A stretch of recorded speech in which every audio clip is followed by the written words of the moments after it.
Dans 4 ans seulement, l'Amérique fêtera ses 250 ans d'existence officielle, 250 années au cours desquelles le pays s'est hissé sur la plus haute marche du podium économique, commercial et militaire. Pour se faire une idée, il aura fallu 2 fois plus de temps à l'Empire britannique. Si le développement des États-Unis a fait preuve d'un tel dynamisme, c'est qu'il a pu s'appuyer d'abord sur des ressources naturelles gigantesques, puis sur des hommes capables de les exploiter au mieux, exceptionnels et animés d'un incroyable esprit de conquête. John Davidson Rockefeller fait partie de ces hommes. Figure iconique du capitalisme à l'américaine, il personnifie l'image populaire du riche businessman aux dents longues et du self-made man parti de rien. On dit de lui qu'il a été le premier milliardaire de l'histoire contemporaine, et il est d'ailleurs toujours considéré comme l'homme le plus riche de tous les temps, bien plus qu'Elon Musk, et son nom est même passé dans le langage courant. Aujourd'hui, les gens ne veulent plus être riches comme les rois Crésus ou Midas, mais, comme Rockefeller, un autre genre de roi, le roi du pétrole. Le pétrole, novateur et facile à produire, une énergie nouvelle qui va conduire l'Amérique à la victoire lors de la Première Guerre mondiale et lui offrir son statut actuel de première puissance économique dès la fin de la Deuxième. John et ses activités ont profondément bouleversé le pays.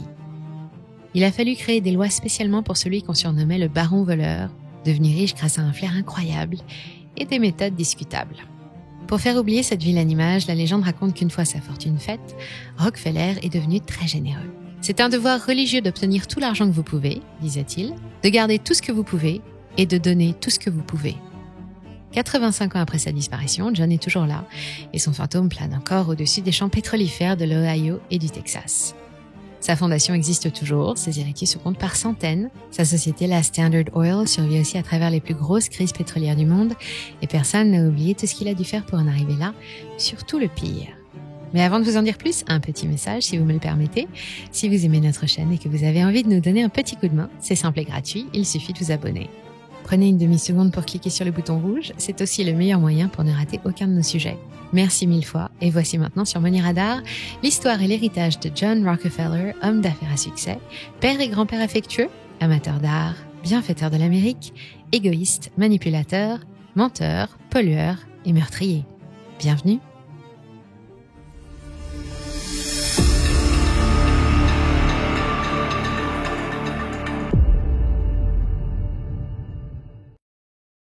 Avant de vous parler de John, je dois d'abord vous parler d'Ida.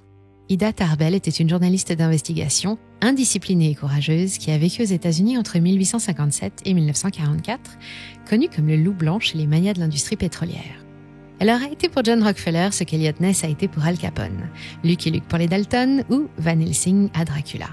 Un trouble fait, un rayon de soleil pour la justice américaine et l'une des premières lanceuses d'alerte de l'histoire. L'homme le plus riche du monde se serait bien passé de ses attentions. À cause d'elle, il a dû se résoudre à démanteler un empire qu'il a mis 44 ans à construire, de ses propres mains, et en partant de presque rien. À l'aube du XXe siècle, quand Ida décide de s'occuper de son cas, la Standard Oil Company contrôle 90% du volume du pétrole qui circule aux États-Unis. Elle est partout, dirige des centaines de filiales dans plusieurs États qui drainent des millions de dollars, comme autant de ruisseaux chargés d'or qui filent se jeter dans le grand fleuve Rockefeller. Ida connaît bien le patron. Sa famille a déjà eu affaire à lui par le passé, et malheureusement, elle a perdu, comme beaucoup d'autres. Elle a longtemps vécu en Pennsylvanie et elle a vu les paysages verdoyants qu'elle aimait tant disparaître progressivement, bouleversés par la rue vers l'or noir entamée dès 1859. Elle a grandi dans les champs pétroliers. Son propre père était producteur et raffineur. Il a lancé ses activités en 1869, mais à peine 3 ans plus tard, celles de la Standard Oil ont mené son exploitation à la ruine. Alors oui, Ida connaît très bien le clan Rockefeller. Elle connaît aussi très bien les habitudes et les manœuvres déloyales dont est capable John pour mettre ses concurrents à genoux. Comme toutes les autres petites exploitations des environs de Cleveland, la compagnie Tarbell est rachetée pour une bouchée de pain en 1872 par la Standard Oil. Cet épisode porte un nom qu'on pourrait croire tout droit sorti d'un manuel d'histoire, la conquête de Cleveland. Cette fois, pas de soldats, pas de combats, pas de front et pas de blessés. John Rockefeller s'est contenté d'user du pouvoir de son seul nom pour faire pression sur les sociétés de chemin de fer et les amener à augmenter les prix du transport en s'assurant que ses propres sociétés ne soient pas concernées.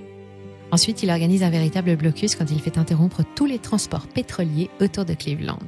Du coup, les producteurs et les raffineurs concurrents ne peuvent plus écouler leurs marchandises. Étouffés par leurs besoins de trésorerie en seulement 4 mois, John n'a eu ensuite qu'à se baisser et à ramasser les miettes. 22 nouvelles petites sociétés pétrolières ont alors rejoint la pieuvre infernale qui est devenue la petite Standard Oil Company fondée en 1870. Et 30 ans plus tard, Ida pointe le bout de son stylo. Le Parlement américain adopte une nouvelle loi, fondamentale pour l'économie et le commerce américain. Elle entrevoit alors un moyen de mettre à bas son ennemi et nuire à ses affaires. Cette loi, c'est le Sherman Antitrust Act qui marque les débuts du droit de la concurrence moderne. Si nous refusons qu'un roi gouverne notre pays, sous-entendu le roi d'Angleterre, pourquoi accepterions-nous qu'un roi gouverne notre production ou nos transports ? Cet argument, c'est celui sur lequel est fondée la première loi anti-monopole américaine. Elle est portée par l'autre John, l'ingénieur et sénateur Sherman, qui l'a fait adopter le 2 juillet 1890. Les ententes, les monopoles et les abus de position dominante ne seront plus tolérés sur les terres de l'oncle Sam. Ces situations engendrent des perturbations sur les marchés, s'opposent au développement équitable de tous les acteurs et elles contreviennent à tous les principes de libre concurrence, la base de la croissance économique. Si la Standard Oil est la première à être poursuivie dès 1906, c'est un peu grâce à Ida. De 1902 à 1904, elle entre en campagne contre Rockefeller. Elle publie une vingtaine d'articles et un livre qui amène la justice à s'intéresser aux affaires de celui qui est déjà devenu l'homme le plus riche du monde. Son incroyable fortune ne le sauvera pas. En 1911, la Standard Oil, qui dirige quasiment toute l'industrie pétrolière américaine, est dissoute. Mais John Rockefeller était aussi l'homme qui voulait transformer les désastres en opportunités. Et en réalité, loin de signifier la fin de ses aventures pétrolières, l'événement a marqué le début d'une nouvelle ère. Alors, comment tout ça a-t-il commencé ? 1861.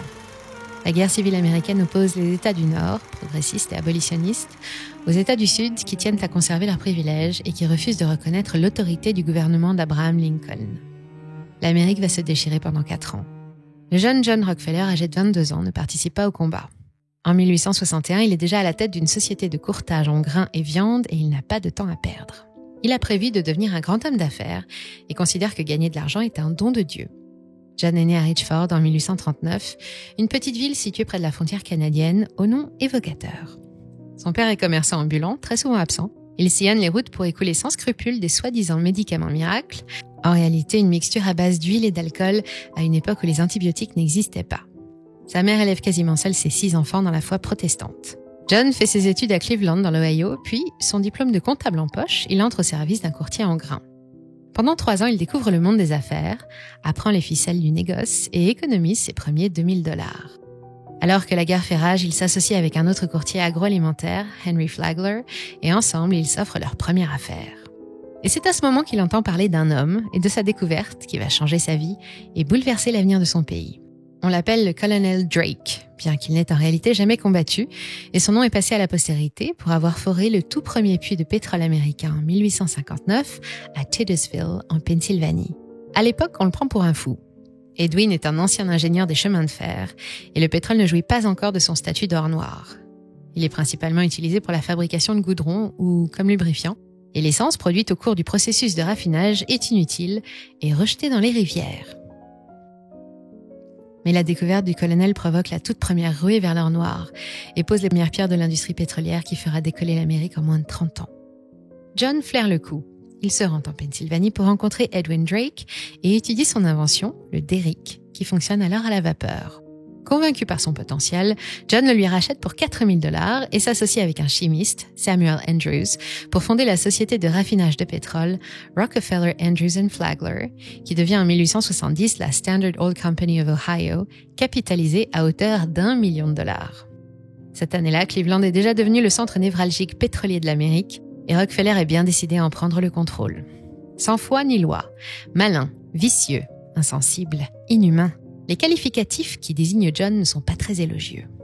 Après s'être assuré qu'il disposait bien du parfait contrôle de sa société, John s'est alors lancé dans un grand nettoyage géographique en rachetant toutes les sociétés de raffinage présentes autour de la capitale de l'État. En 1871, il passe un accord avec la Compagnie des chemins de fer, alors principal transporteur du pétrole dans d'immenses citernes de bois puis de métal sur rail, qu'on appelait alors des trains à huile ou oil trains. Parce qu'il est déjà l'un des plus gros acteurs de la région, il demande à bénéficier de tarifs de transport spéciaux et fait en sorte que le prix augmente pour ses concurrents. Parmi eux, on compte la Franklin Tarbell Company, la société du père d'Ida, et 25 autres petits exploitants raffineurs qui ne peuvent pas faire face à celui qui est déjà devenu le magnat du pétrole. Cette année-là, la Standard Oil effectue son raid sur Cleveland et subit sa première attaque en justice pour abus de position dominante, mais il en faut beaucoup plus pour l'arrêter. Il reproduit la même tactique à Titusville en 1875, 25 raffineries achetées sur 27, puis à Pittsburgh en Pennsylvanie en 1879, puis à Philadelphie et enfin à New York en 1880. John veut rester seul raffineur de pétrole, c'est lui qui dicte les prix de vente du baril. En bon comptable, il réinvestit chaque dollar gagné, surveille les charges comme le lait sur le feu et étend rapidement ses activités sur tout le territoire américain.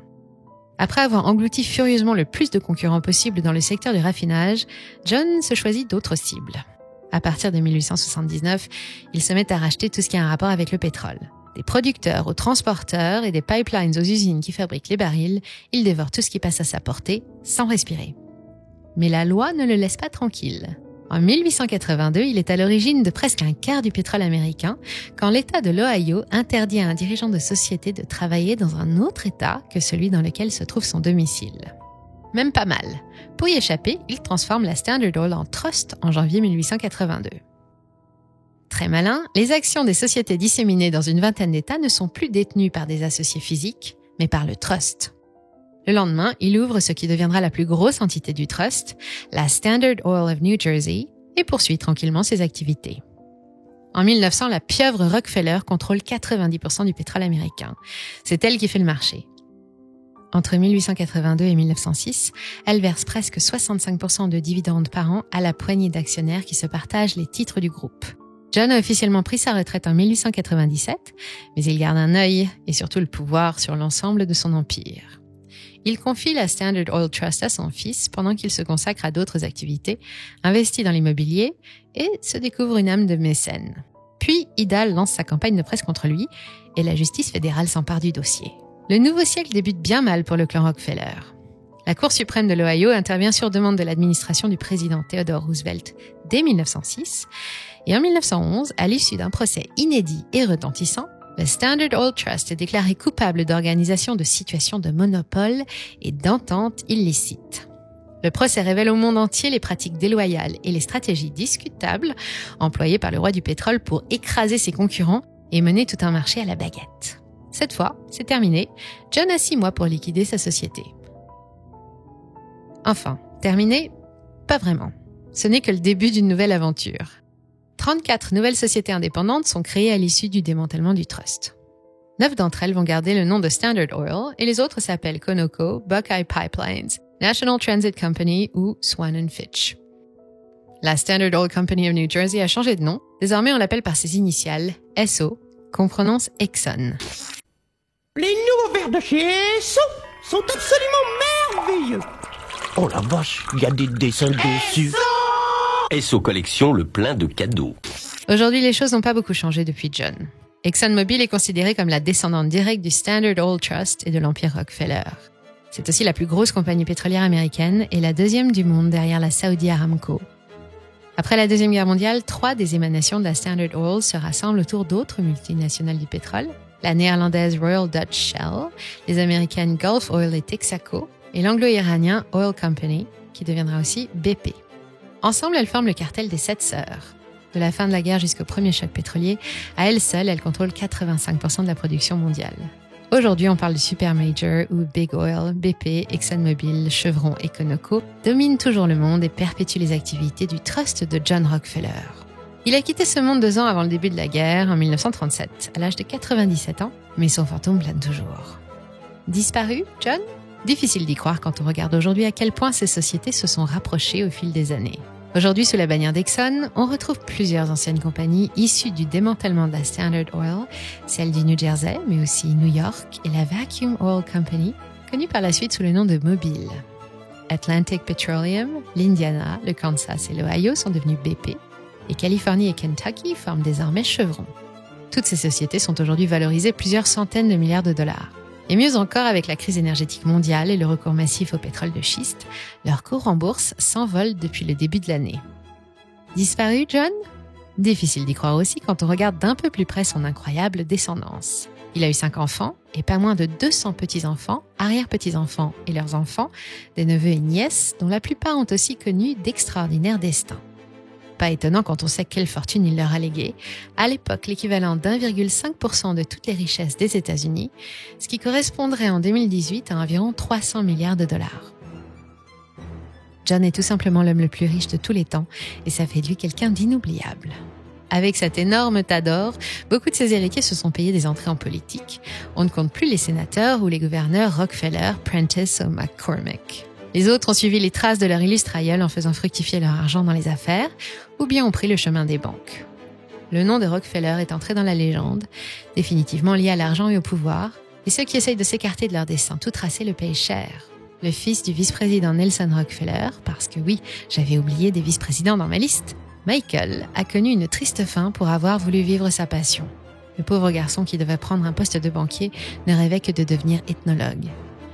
Il a trouvé la mort à 23 ans, alors qu'il partait étudier la tribu des Asmat en Nouvelle-Guinée. En novembre 1961, sa petite embarcation fait naufrage et il parvient à gagner le rivage à la nage. Il arrive épuisé près d'un ancien village Asmat. Malgré 10 jours de recherches intensives financées par les dollars des Rockefeller, on n'aura plus jamais de nouvelles de lui. Officiellement, les crocodiles sont déclarés coupables, mais quelques années plus tard, une enquête révèle qu'il a bien atteint la plage, que les Asmat l'ont capturé et mis à mort dès son arrivée.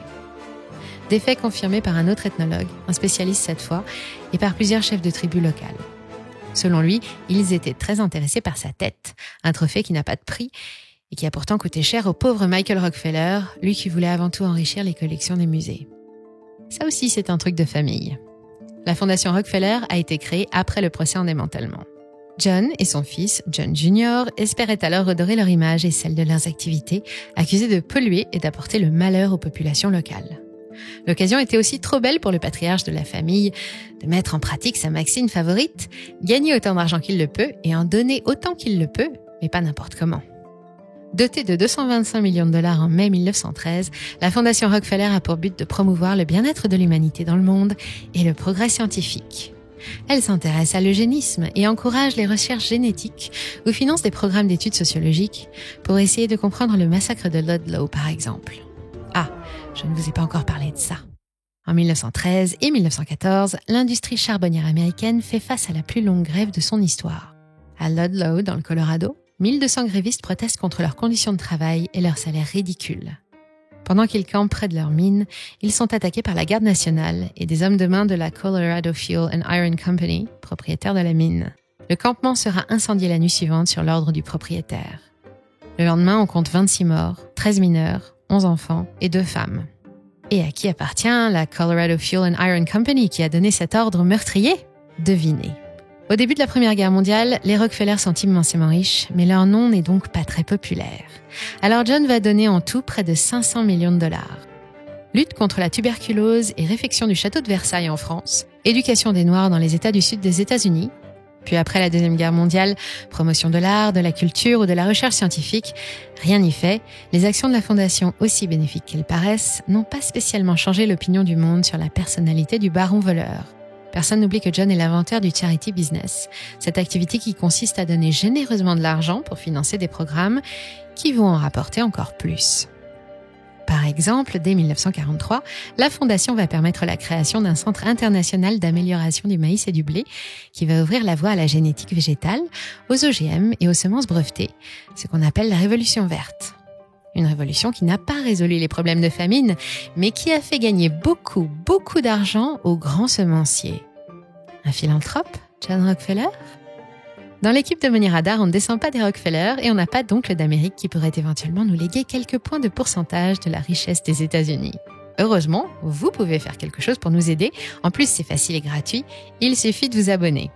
Merci de nous rejoindre chaque jour plus nombreux, ça nous fait super plaisir. Si vous avez aimé notre vidéo, pensez à nous laisser un j'aime avant de nous quitter et venez nous rejoindre sur nos autres réseaux.